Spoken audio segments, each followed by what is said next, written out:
आपने मेरे कई प्रश्नों के उत्तर दिए। एक प्रश्न और पूछना चाहता हूं। सुना है कि मृत्यु के समय मनुष्य को बड़ा कष्ट उठाना पड़ता है, चाहे वो मृत्यु युद्ध भूमि पर किसी शस्त्र के घातक घाव के कारण हो या अपने आप आए। क्या मृत्यु को आसान बनाने का कोई तरीका नहीं है? हे अर्जुन, प्रश्न मृत्यु को आसान बनाने का नहीं है, बल्कि जीवन मृत्यु के चक्र से निकलकर मोक्ष प्राप्त करने का है। यदि मनुष्य मृत्यु के समय यह विधि अपनाए जो मैं तुम्हें बता रहा हूं, तो उसे तुरंत मोक्ष प्राप्त होगा और वो सीधा मेरे धाम को पहुंचेगा। वो गोपनीय विधि क्या है माधव? प्राण त्यागते समय अपनी सभी इंद्रियों के द्वार को रोककर तथा मन को हृदय में स्थिर करके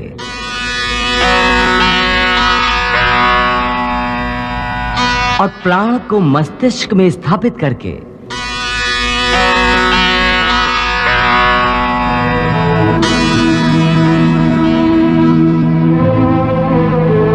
परमात्मा का स्मरण करते हुए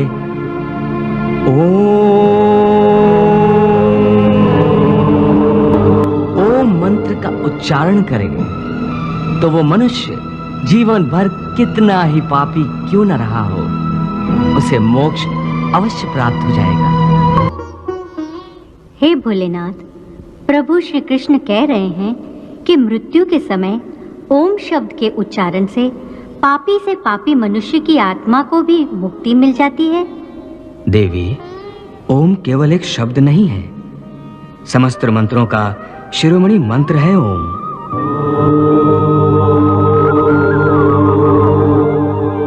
इसकी महिमा अनंत है।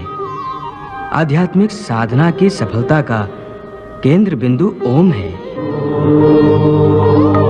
सिद्धि प्राप्ति का सूत्र भी ओम है।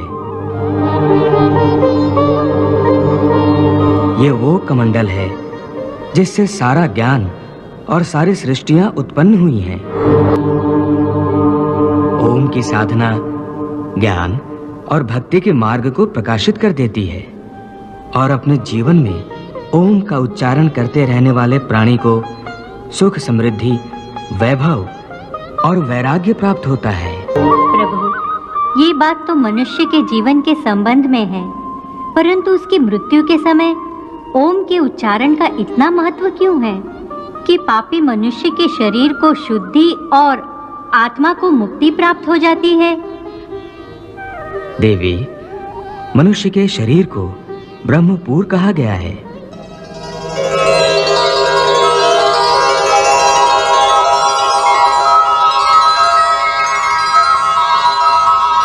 और मानव देह के भीतर हृदय कमल में आत्मा की दिव्य ज्योति प्रकाशित रहती है।